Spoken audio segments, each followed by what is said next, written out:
Well, hello, good people, friends, Romans, countrymen, neighbors, readers, pals, friends of the book. Welcome back to the Bookcast, where I talk about reading and writing Black love and real life as a self-published author of Black fiction. I have located the podcast studio, aka a closet, in my office. Last week I completely spaced recording the podcast. We'll talk about why later, but I'm back. I'm here. Hi, hello. I am DL White. I'm an Atlanta-based author, reader, and storyteller. If you like this podcast or the idea of this podcast, if this is your first listen, welcome. The best way to support me and people like me is by buying the books. Head to booksbydlwhite.com/shop, where you can find a plethora of Black fiction novels for your eyes and ears and fingers pleasure. So many books there. I have lost count. I think we're at 25. You'll also find print editions on my bookshop.org shelf. So if you're supporting indie bookstores and me at the same time, you are instantly my favorite person. And you get a cookie. Like not a real cookie, but like a virtual cookie, like a kudos, pat on the back type of thing. Because I don't have any cookies for you. But today is Sunday, which means it's podcast day. It is mid-afternoon, which means it's time to record the podcast. I have a refreshing beverage. I have a microphone and some, what do they call them? Earphones? Not earbuds. Headphones? Headphones, yes.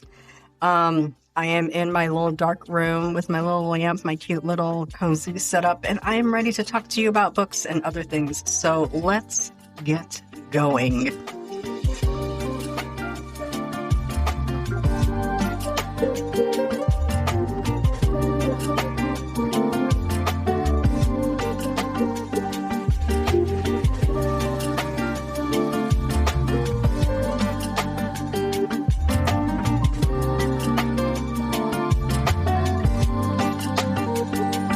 Okay, we are back. We are refreshed. We are having, can you hear that?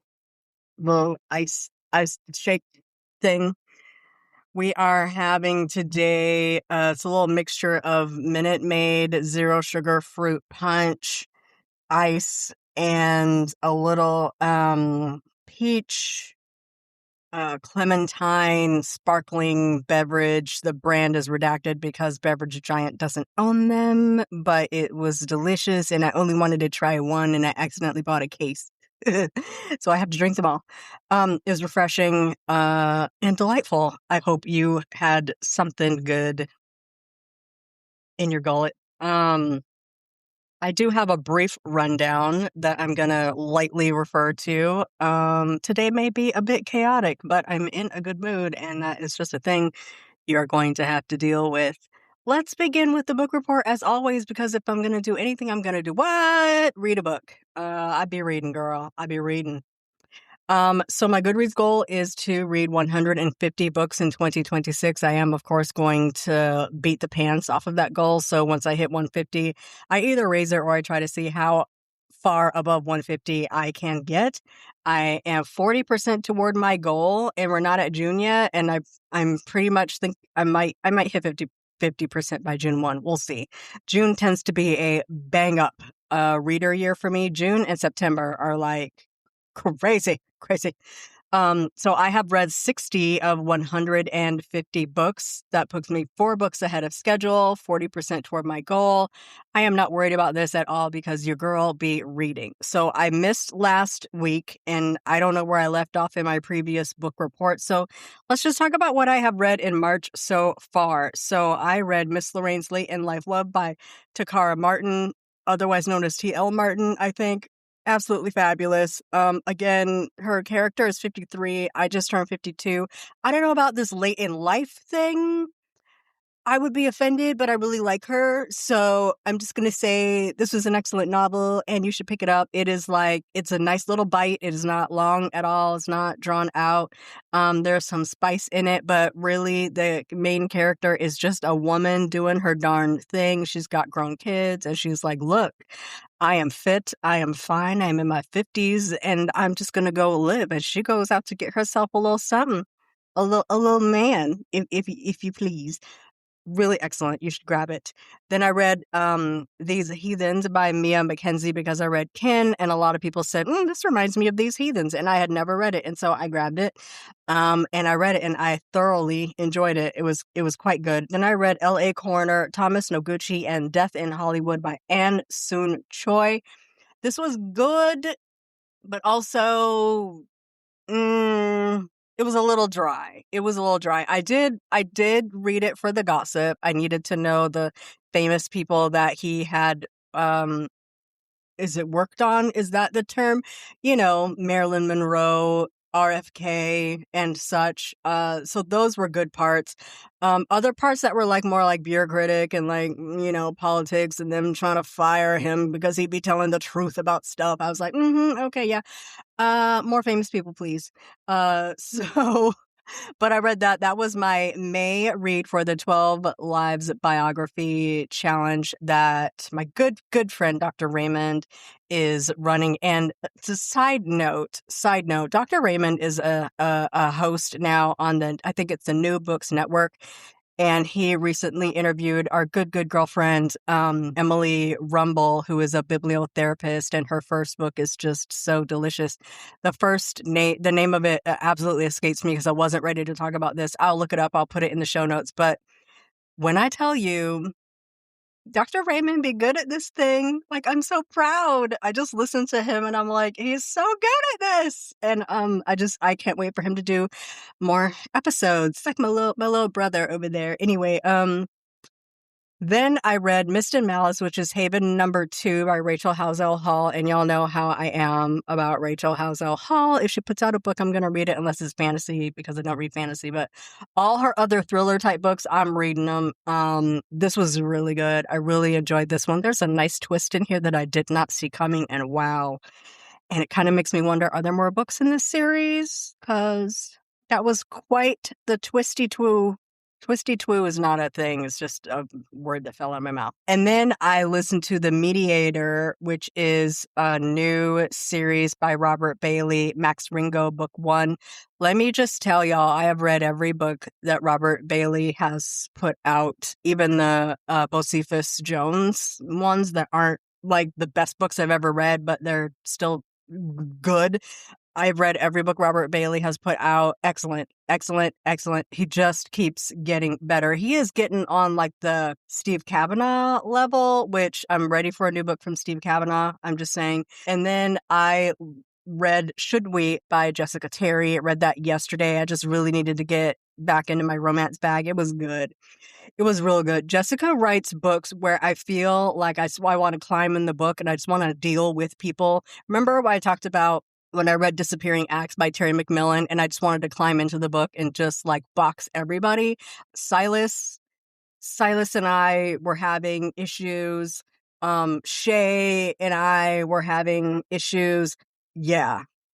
It was a good read. It did not, I read it in one afternoon. So, it's not a long drawn out book with unnecessary filler and fluff. Really, really, really enjoyed it. You should grab it. You should put it into your face. I'm currently reading Sunset Over Napa Valley by Monica Garner. This is a women's fiction novel. I've actually had an arc of it for forever.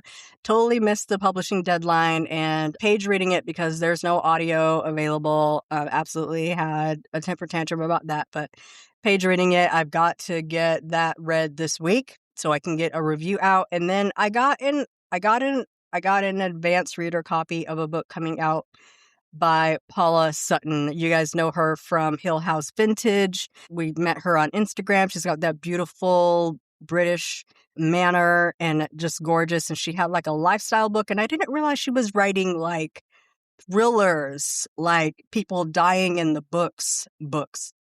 So I got an advanced reader copy of book 2. Can't remember the title of it. I'll put it in the show notes. But I was like, book 2?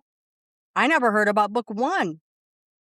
So I went back and I picked up book 1, which is called The Potting Shed Murder, Hill House Vintage Mysteries #1 by Paula Sutton. And I must say, I have a difficult time when the books are not set in the United States. I am annoyingly ethnocentric. I have a very difficult time picturing the story when it's not centered in the US. Particularly when I'm listening to an audiobook and the accent is thick. It's just like I want to be interested in it, but it is a very animated British person reading it, and I'm listening so hard and it's at 1x, almost at 0.9, and I'm listening so hard to try to capture the meat of the story, and it just literally sounds like plopsy wopsy mipsy moo, mipsy mopsy mopsy moo, mommy moo, mommy mommy mommy moo. And I was like, I have no idea what this person is saying. So I rewind, and then like, now it's saying what? And then like it's kind of slow to get started, and I'm either gonna page read this one, or I am not going to read it because I can't with the audio. I can't get through the accent. And I'm sure it's a lovely British accent, but it's so thick, you see. It's so very thick. And I don't know what they're saying. I don't know what they're saying. So I don't know how book 2 is going to go because I can't get through book 1. I got to see if book 2 is narrated by the same person because maybe it's a different narrator, but the accent is thick and your girl is struggling. Yeah. So that is the book report. I'm having a ball. Despite all my rumbling and grumbling, I'm having a ball. So let's talk about what else I am taking in streaming-wise, TV-wise. So I am big into watching my little mysteries, like Hallmark mysteries, Lifetime movie mysteries. Even like YouTube has caught on to the fact that I love me a mystery, so they'll like throw in the occasional, I don't know, TV movie or whatever that they show on YouTube. So last night I was rolling through and this mega church murder popped up, and I was like, oh, this has Malcolm Jamal Warner in it, R.I.P. So I pulled it up. It's got Malcolm Jamal Warner and Natalie Cole. That's how old it is. They have flip phones in this movie. That's how old it is. It is on YouTube. It is not the best movie I ever saw, but it was entertaining. Like the dude, Malcolm Jamal Warner, plays a pastor that is murdered, and his daughter feels like he dies, and his daughter feels like it's a murder. He didn't die by accident. And like, I don't know who wrote this movie, but they had like alcohol and cigars in the pastor's house. Pastors don't be doing that. I don't know where y'all be going to church, but especially not in the South. Pastors don't be drinking and smoking cigars. And I know I'm gonna get 100 messages like, our pastor does. That is not a thing that should be happening in a Black church. I'm just saying. And then daughter kind of falls apart, and she meets a guy, and he's like, let me help you. Let me guide you through this rough time in life. And so they're in front of the church doing the do in the backseat of her car. And I said, what kind of church is this? What kind of church is these people? But she is a pastor's daughter. And you know what they say about PKs? We are wild or mild. I was of the mild variety. Very, very quite mild. I was not wild at all, but I knew some wild ones. Anyhow, so that was an interesting watch. So if like a movie pops up on YouTube and it's like 90 minutes and it's a thriller or mystery, I'm going to watch it because why not?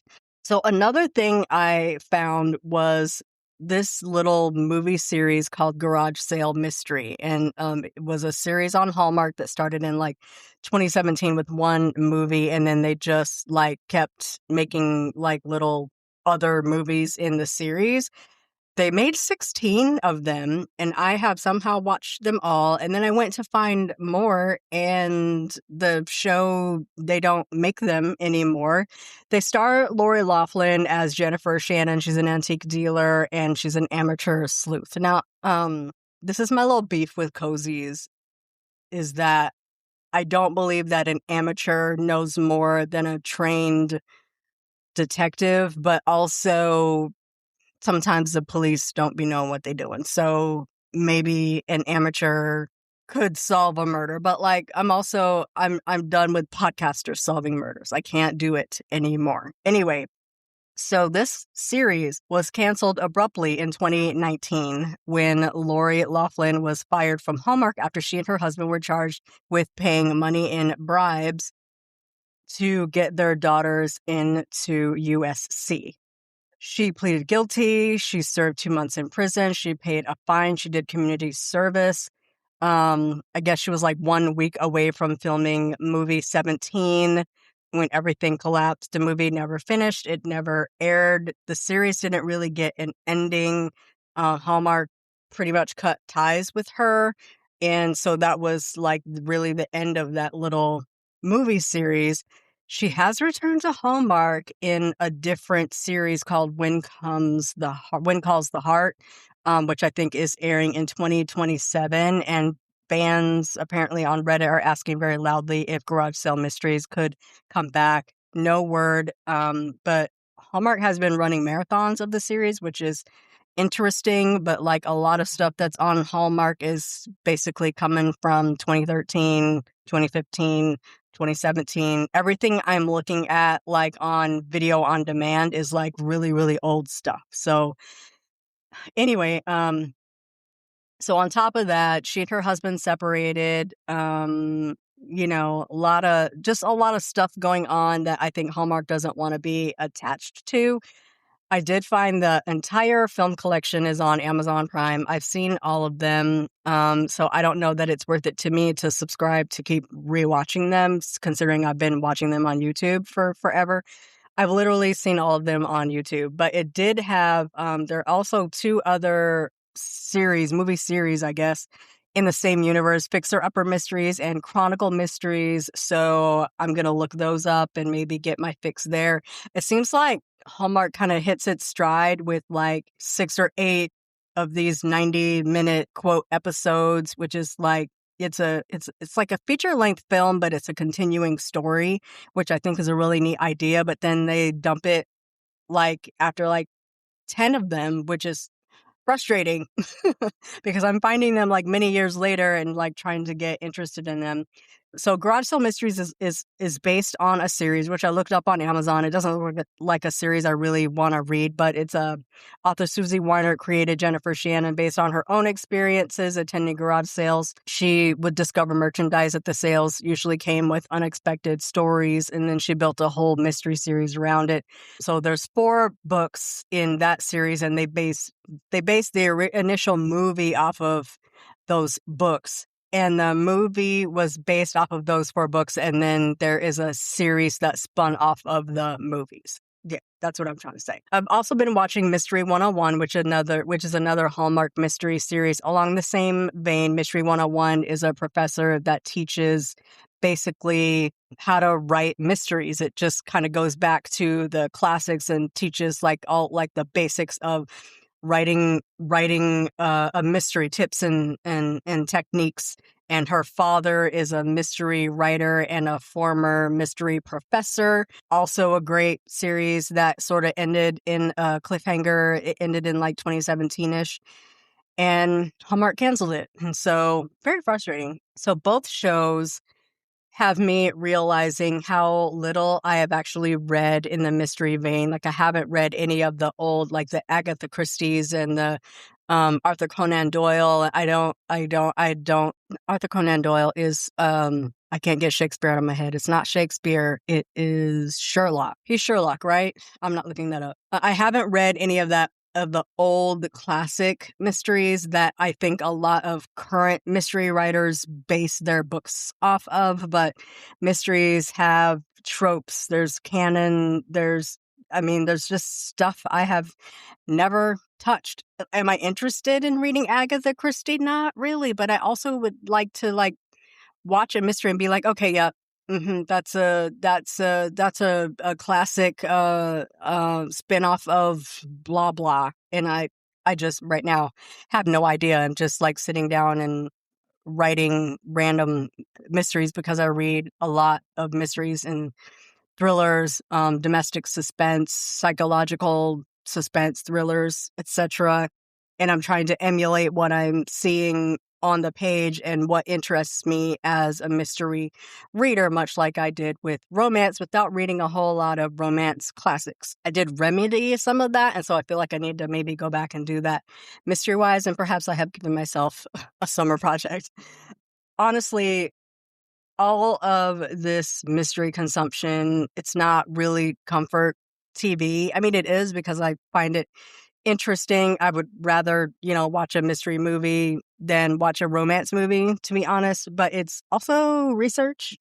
The next Young Investigations novel is coming probably in the fall, and studying how mystery plots are structured, what the tropes are, how these stories move is exactly the kind of prep work that I need to be getting into. I'm getting involved with that. I'm getting involved, as Ryan Coogler would say. So calling that what it is, we're just going to call it research and then immerse ourselves in things and get addicted to them. My current faves are winding down for the season. Tracker, which is a Sunday night favorite. I'm all about Tracker.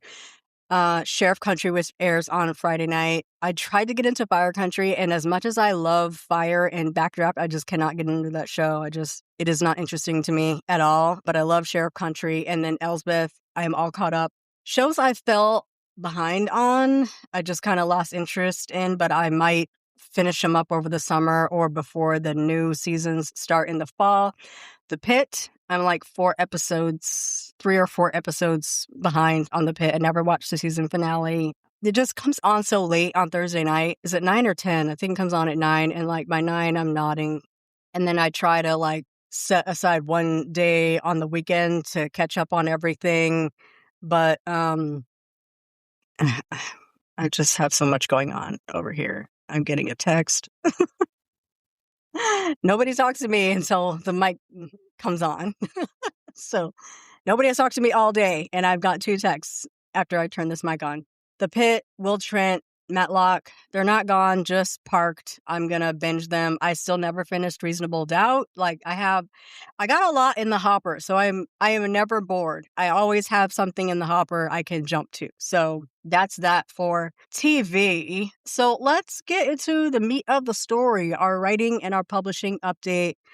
I'm not writing anything. I'm not editing anything. I'm not recording any books finally. And so the focus really has been entirely on Standard of Care launch. And this is basically coming in 2 pieces for me. Here's a full breakdown. For the timeline, I wanted to write something new for Black Romance Book Fest. Sometimes I don't even apply for a book convention because I don't have anything new to sell. And I get to a point, if it's been more than 2 years since I published, I figure everybody who was going to buy my books has already bought them, and I don't want to be standing there not selling anything while everybody else is selling out. I'm very self-conscious about that. So I also thought it would be fun to have something new to sell. I got this idea in like January, and then I was like, yeah, let's do it. Or maybe December. I think it was like late 2025, after I read the Love and Scrubs series, and I wanted more, and I asked for more, and basically people said, do it yourself. And I was like, what? Fine. Okay. So I wrote one. So I spent like last fall-ish kind of planning and thinking about it. And then in January, just kind of jumped into really planning it out because I would not have a lot of time to write it. So wrote, got through it, did a really quick session of beta reads, like literally only sent it to like 5 people for betas. Just like, is this dumb or do you like it? Does it make sense? So it went to betas like end of March-ish, mid to end of March. And then it went to the editor in early April. We did 2 rounds of edits. I added a little bit here, a little bit there, some clarifying from my betas. Like this is just at breakneck speed because I needed it back by May 1 so I could finish my edits and get it up on my website and have a final copy so I could start recording the audio, which I also decided I wanted to drop on May 15th, which was my soft launch date, which is the date it's live on my website. So I also did review copies because I knew I didn't have time for ARCs, advanced reader copies. I just did review copies, and I offered that to my newsletter mainly, and then I opened it up to like close friends on Instagram because I decided I only wanted to send out 50. And I figured that would give me like a good head start to get some people to read it, post some reviews between now and like June 15th, and like just give it a good head start. I think that's something that I haven't really done in the past, is like really open the floodgates and just like give out so many free copies of the book and ask people, if you like it, please leave a review. Reviews do help other readers decide whether or not they want to read the book. So I did that. Those went out actually right before soft launch. And then I have the retail launch scheduled for May 29th. So the book is already loaded up on the major retail sites: Barnes & Noble, Kobo, Apple Books, Google Play, Everand, and Amazon. And so sort of in between the time that I had the final draft, and I was like just making like itty bitty changes here and there. And I had the draft I was ready to send out for review copies, the draft I was ready to send out for the soft launch, which happened on Friday the 15th. I decided I was going to go ahead and start recording the audiobook. And I think I started like maybe on a Friday afternoon, and I finished the following Wednesday night. So it's 15 chapters plus front matter and back matter. Your front matter is going to be your introduction, your content warnings, your author's note, dedication, etc. And then your back matter is going to be your acknowledgments and anything that comes, your closing, your opening. This has been Standard of Care, produced by DL White, your copyright and all that stuff. So it was like 22 files that I recorded. I record in Audacity. I actually just went through this entire process for a friend of mine because she was asking what equipment do I have and what process do I go through? And I was like, okay, I've been doing too much. But so I record in Audacity, export and save all those. And then I send it through a program called Auphonic, AUPHONIC, which kind of cleans the audio. It removes background noise. Like right now, my air conditioning just turned on, but it's going to clean that sound. So I send it through Auphonic. It takes everything off except for music and voice. For the most part, I think in Standard of Care, you can still hear like my neighbor on a four-wheeler revving up and down the street. But I was like, I'm not re-recording these because I'm tired and I don't have time and this takes a lot of effort. So I do Auphonic, and then I picked up this new program that I am testing that I'm probably going to buy called Isotrope RX 11, I think, which is kind of my new best friend because it cleans the audio even more. It bumps up the warmth in the sound, and it gives you, if you send it through the repair assistant, and gives you suggestions on what should raise and what should lower. I first send it through mouth declick because I am a person where mouth sounds will make me rage. So when I hear myself making sounds, I want to cut those out, and I can't listen to every second of the audio. So it will listen and it will eliminate most of the mouth clicks, mouth sounds, smacking, etc. So it's got a really great program. You can bump up the threshold to catch most of that. And then I send it through the repair assistant, and it's like, it makes this warmer and this cooler. And I need audio to sound, I need it to sound like an audio book and not like a woman in an empty room in front of a microphone. Like this, this room is padded, but, and of course I could do a better job with that, but also I can use technology to my advantage to manipulate the audio so that it has a really warm, intimate sound. So send it through both those programs. And then I spent Thursday basically listening to all of them. Then I'll throw it back in Audacity, remove certain things like breaths that are annoying, really long pauses. I know I didn't catch all of them, but I caught most of them. And then I added my intro and outro music and saved everything. And then you have to save it at like 192 something BPM, not BPM, something, 192 something for BookFunnel to be able to take it. So I had to send everything back through so it could be saved at 192, whatever. I don't know. I can't remember. So I do not submit my books to Audible because they don't pay worth a crap. And I got tired of it. And I know most people listen through Audible, but I'm just not doing it anymore. I can't. Plus, their QC process is impossible. And I just wasn't going to spend hours trying to manipulate these files so that they would pass Audible/ACX QC standards. So if it passes BookFunnel, we are good to go. So it passed BookFunnel, got it all up there. That meant I could send it out to people and people could buy it direct. That is fine with me. And then once it has passed BookFunnel, it's pretty much smooth sailing. I put it up at Voices by In Audio, which is formerly Findaway Voices, but they got bought by Spotify, so they spun all that off so they weren't competing with themselves.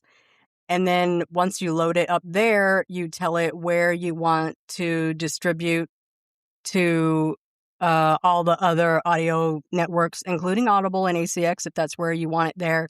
And so it's now beginning to show up in all of the places. Kobo, I think I named them all earlier. It's on Kobo, Libro.fm, Chirp, Nook, Everand. It's out there. It's out there. So that's kind of like what I've been doing. And last week, I got so caught up in getting the audio recorded and edited and saved.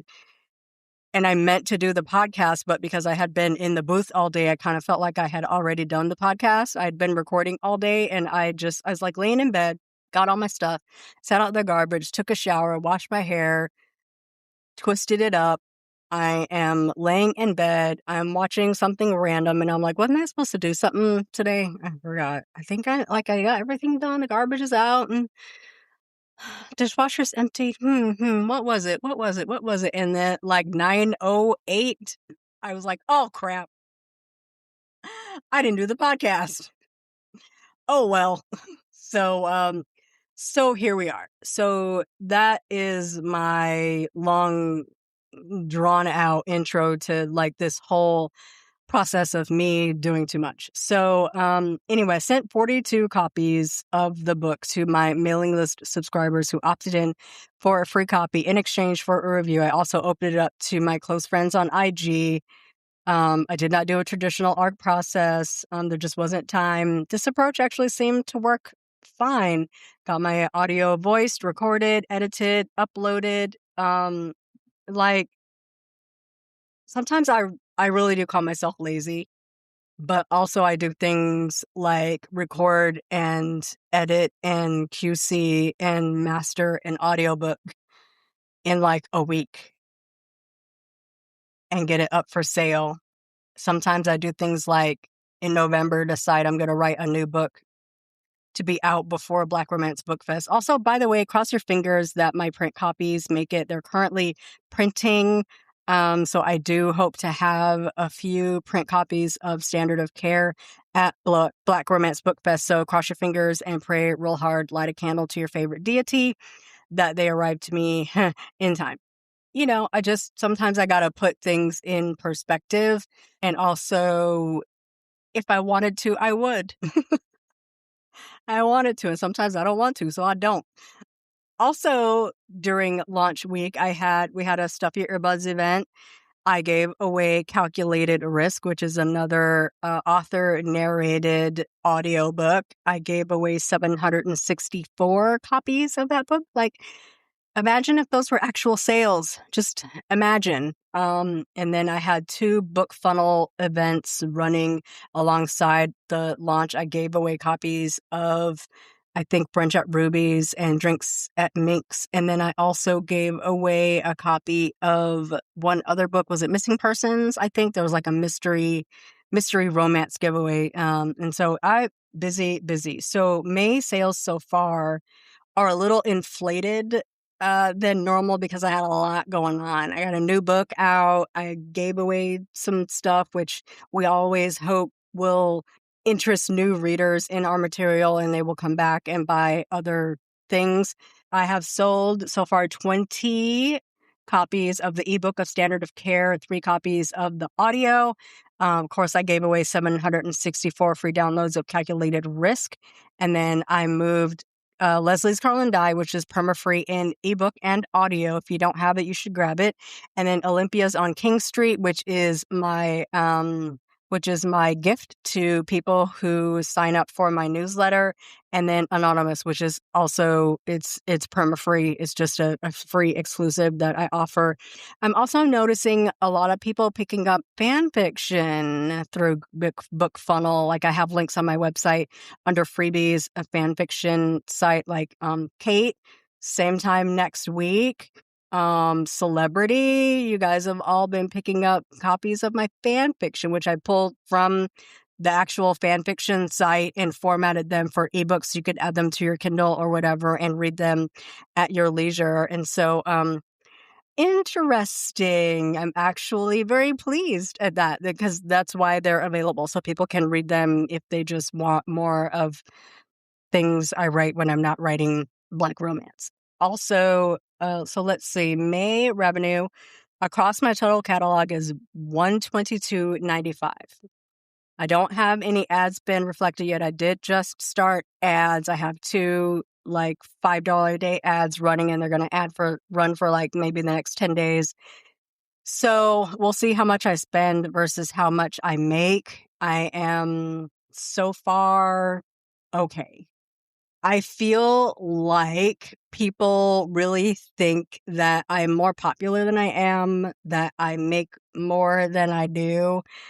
But also, this is the soft launch, and the book is only available at my website, which means you have to buy it and get it through BookFunnel and send it to your Kindle, and your notes don't save, and et cetera, and so on. We'll see what sales look like once we have the retail launch on May 29th, which is also day 1 of Black Romance Book Fest. I won't have a podcast that weekend, but I will come back and sort of recap Book Fest, and then we can talk about sales overall. I am actually almost ready for Black Romance Book Fest. I went through my pre-orders yesterday. The books aren't signed or anything yet, but I did kind of separate those out. And so now I can go through and load up my Square site with the number of books that I will have at the table. Again, cross your fingers, pray that my copies of Standard of Care arrive on time. So I am going to have mostly my standalones. The series don't really move when I do an event like this. I am going to take some extra copies because there are some people that said, hey, I want this book, but I missed your pre-order, whatever. So I'm going to have those sort of in the cut, but not on the table. I am going to be pushing my standalones a lot and my more recent novels. And of course, the Neverlist, which is like my baby flagship, and the Rubies, because I did just order some more hard copies of those. Like Brunch at Ruby's is like a staple for me. I'm never not going to be selling Brunch at Ruby's. Dinner at Sam's, Drinks at Mink's. So I'm ready, and I'm very, very excited for Black Romance Book Fest, and I have Wine with Writers, and then I have another event coming in September that I still haven't been announced for yet, and then I am looking at doing I might do Stellville Book Festival in the fall, but they haven't even started setting up for that. So lots of stuff going on over here. Busy. So here is a thing I am thinking about lately. I had a chat with a friend of mine, and I hope she does not mind me sharing about this conversation. I'm just going to share bits and pieces, but she's a longtime reader, really one of my most ardent readers. She has read everything I have written, and my first 10 books were expansive, like long, like 97,000 words, 80,000 words. Brunch at Ruby's is 119,000 words. A Thin Line is 97,000 words. I think Curl and Dye is like 80 something thousand words. The Never List is 90 something, 92,000 words. I think that after I wrote the Never List, I kind of fell into some burnout, and I just got tired because, not to have comparisonitis, but I'm just watching other people absolutely take off, and I don't think it's for lack of talent, but I'm not writing the same books that they are, and I'm not catching the same eyes, and I'm just not in the same caliber as they are. I'm not doing as much work as they are, but also they're not doing as much work as I am. Like, really, like, just to catch eyes and like just to be out here, releasing books. I just felt like I was putting forth a lot of effort and not seeing a return on my effort and my investment. And I got really burnt out, mostly because it was the height of the pandemic, and my roommate had cancer and my dad had cancer, and I just could not do everything all at once. And it was 2 years before I published another book. And then I put out Hey Lover at the very, very, very end of 2022. And it felt good to just write something short and fun and sort of loose expectation of writing a long, drawn out, sprawling Southern drama. I just liked the feeling of writing something that's like 60, 65,000 words. I'm not setting anything up for a new series. It's just like fun. I just wanted to do something fun and different. I had never written a nerd before. And so my friend was asking, hey, first of all, do you think that if you ever got a contract with a big publisher, would you take it? And I was like, I don't know. It would depend on the contract. There's a lot of crap happening with Trad Pub right now. I think it would have to be the right kind of deal for the right kind of money and the right kind of stipulation. Like, I would have to still be able to write indie write indie, but publish indie, because there's certain books that I want to be able to write and put out under my name and my own power with my cover in my own timing. I don't want to wait a year and a half for something to come out. Giving up that kind of control over my writing career would be difficult for me, and so it would definitely have to be the right deal. I do have an author friend that's always asking me when I'm going to submit, and I don't know. It's just not a thing that I'm burning inside to do. I look at things from their perspective of, would I sign me if I were them? And I look at my sales, and I look at my reach, and I look at the number of people that pay attention when I release a book, and it's low.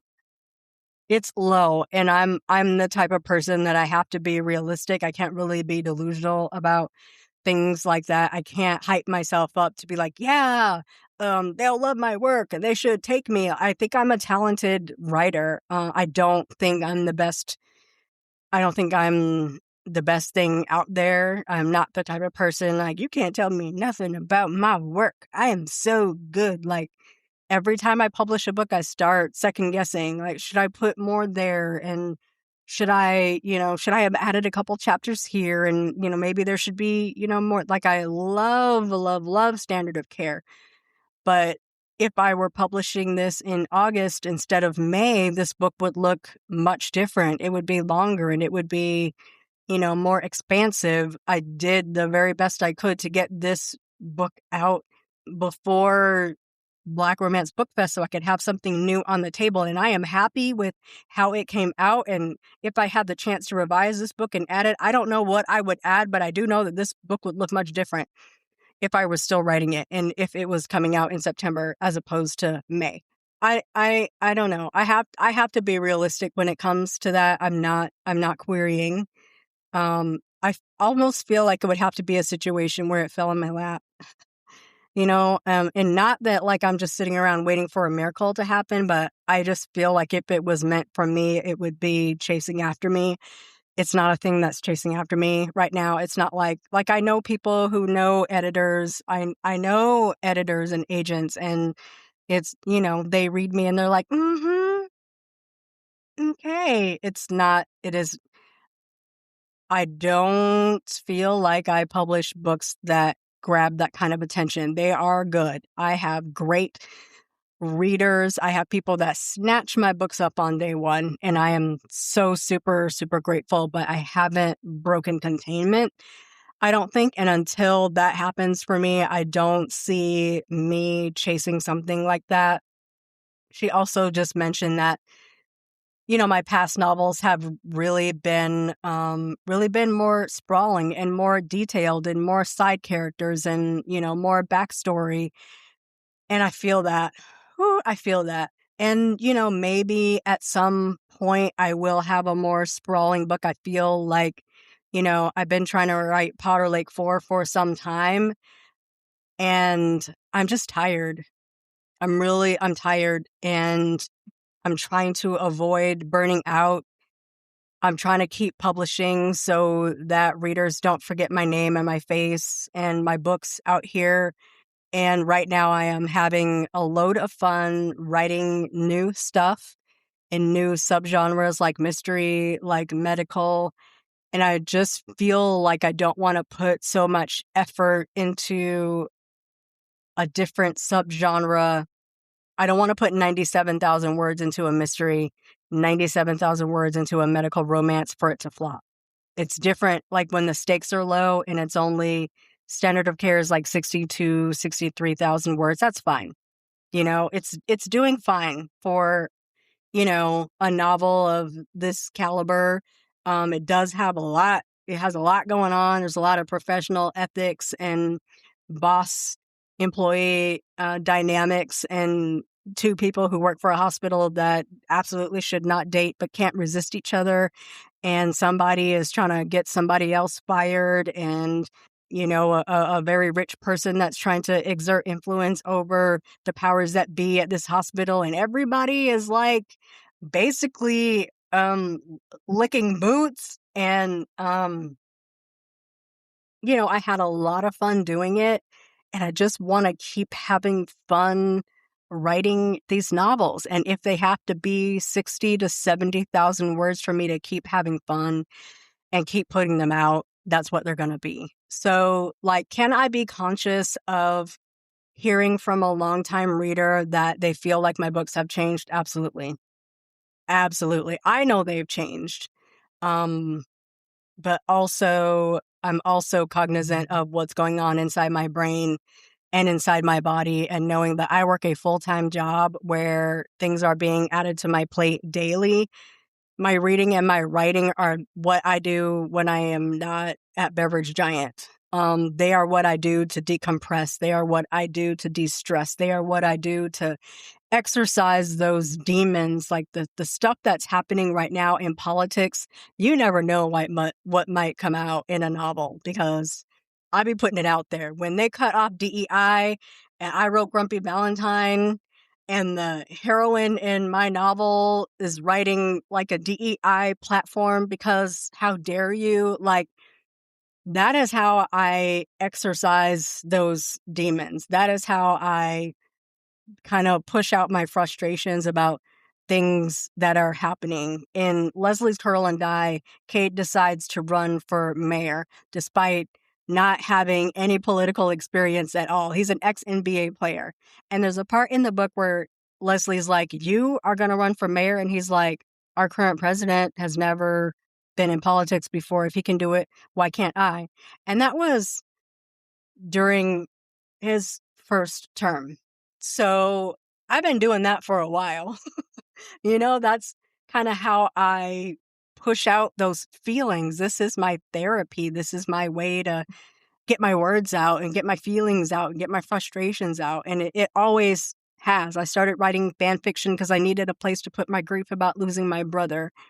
So I need to find a balancing act between bringing myself back to what I love about writing books and bringing stories to your ears and to your faces and to your fingers, and taking care of me, taking care of my mental health, my physical health, making sure that I can keep doing this for the long term. The plan is to keep writing books until I retire and then write full time, So I really need to keep building up my backlist and keep promoting my backlist and keep giving readers what they want to see and what they want to hear, so long as it falls within the parameters of what I want to be doing with my writing career. So that's kind of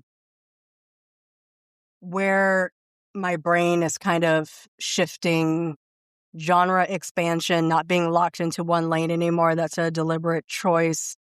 Shorter books. I'm just not dropping a 97,000 word novel, especially since I pay for editing now. Yeah, we don't need to be quite so verbose. You know what I'm saying? Even though Standard of Care came back very clean, my editor said, very clean. And so I make sure I edit and edit and edit and edit, because you pay per word when you pay for line editing. So let's make those, let's be a little bit more concise and succinct in our word usage. So, burnout is real. We're just trying to avoid it now. I think I've rambled enough. So thank you for listening. I am so interested in thoughts on all of that ramblage. I didn't take notes on any of that. I'm just basically staring at the padded wall in this closet and talking into this microphone. So if it made sense to you, good on you. Appreciate you for listening. Anyhow, thank you so much for spending time with me today. If you enjoyed this episode, please share it, rate it, leave a comment wherever you're listening: Apple, Spotify, Substack, YouTube. I am so thankful that you are here and that you continue to come back, if that is indeed what you do. Full show notes, transcripts, and links will be at booksbydlwhite.com/bookcast/138, also on my Substack, and also at Buzzsprout, authordlwhite.substack.com or bookcast.buzzsprout.com. You can support me and this podcast by shopping the books at booksbydlwhite.com/shop. You can buy me a coffee at buymeacoffee.com/booksbydlwhite. And don't forget, you can find links to everything related to Books by D.L. White at booksbydlwhite.com/link in bio. Thank you so much to my monthly supporters and everyone who sent coffee or who has made a donation into the offering plate at Buzzsprout. You keep this mic turned on, and I could not be more grateful for you. The Bookcast is written, produced, and edited by me, D.L. White. Theme music and sound effects are from Pixabay. I should be back next week. We can talk about Black Romance Book Fest and how ready I am for that. Let us pray that my books are here by next week. They're printing. I don't know. When they move to shipping, I will dance a little jig. Find something good to read. Put it into your face or your ears. Until then, be well. Read something good. I'll talk to you soon. Bye-bye.